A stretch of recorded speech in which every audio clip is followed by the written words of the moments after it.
In the past several years, we have been getting way too many cars in LEGO Technic. In the winter wave of 2021, there were only cars released with the exception of a few tiny sets. Yet the problem isn't in the quantity of cars, but rather, the problem lies in the lack of any advanced mechanisms. Most fans view the new larger pullback sets as a step backwards in mechanisms from already lackluster sets. The new ones lack suspension, steering, and even the doors cannot be opened. So I'm going to tell you exactly how this problem can be fixed in the future releases of LEGO Technic. But you know what is flawless? 20 off, and I'd like to thank them for setting the holiday mood at Unbrick Me Studio with these wonderful personalized items from Personalization Mall. I've got Unbrick Me's ornament. Of course it's a bulldozer because you know how much I love bulldozers. They also sent me a personalized stocking with Unbrick Me Gingerbread Man. 20 off even stuffed some mini Lego sets. Also these two legendary Lego storage boxes to put spare Lego parts. 20 off offers coupons and discounts for Personalization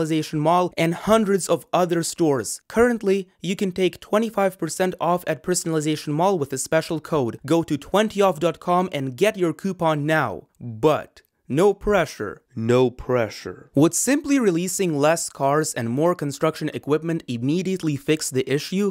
While construction equipment usually had a distribution gearbox in the past, the new ones under $200 completely lack any mechanisms. For example, the mobile crane of 2020 has multiple separate knobs instead of combining them into a single axle with a distribution gearbox. The new heavy-duty excavator also completely lacks a gearbox despite having more than enough space in the superstructure. So getting rid of cars wouldn't necessarily fix the problem, but why are there so many? In the first half of 2021, LEGO Technic was the third best-selling theme, only behind City and Star Wars. Licensed cars are known to sell better to new fans of Technic. This strategy only brings in the new fans, while the older fans prefer mechanisms and are drawn away from these cars. So, how would LEGO keep its older fan base while also drawing in many new ones? The answer lies in the 8070 supercar of 2011. This car contained a distribution gearbox along with a battery box and a motor. You had 4 motorized functions: the deployable rear wing, the openable trunk, as well as the 2 openable scissor doors on either side. On top of that, this car still maintained the bare minimum functions like the steering, suspension, and even a V8 engine. This gorgeous, functional car retailed for roughly $150 adjusted for inflation. This is a way better price than the completely non-functional Ferrari which costs $170. The 2011 supercar roughly cost the same price as the amazing heavy-duty tow truck, yet the supercar has way more advanced mechanisms and it came motorized right out of the box.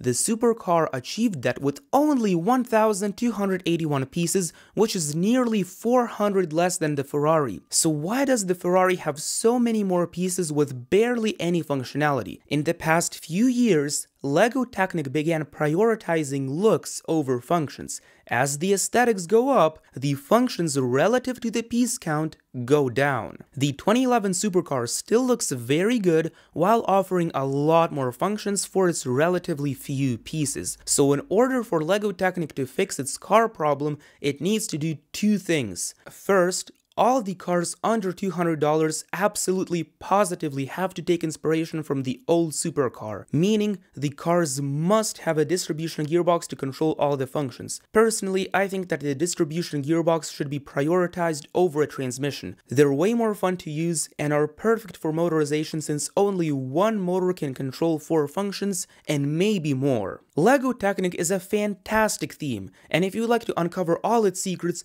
then make sure to subscribe and turn on notifications. If you subscribe, you're an absolute legend. If it's not possible to incorporate a motor into the car because it will be too expensive to produce, then a simple transmission will do the job just fine. Something like the Ferrari should include at least a 4-speed gearbox, while the cheaper cars like the McLaren Senna GTR should include a 2-speed gearbox at the bare minimum. The aesthetics will most likely have to be sacrificed in favor of functionality, but that's the very essence of LEGO Technic. For the majority of its lifespan, Technic sets have always prioritized functionality. The peak of combining aesthetics with functionality was around 2007 until maybe 2014.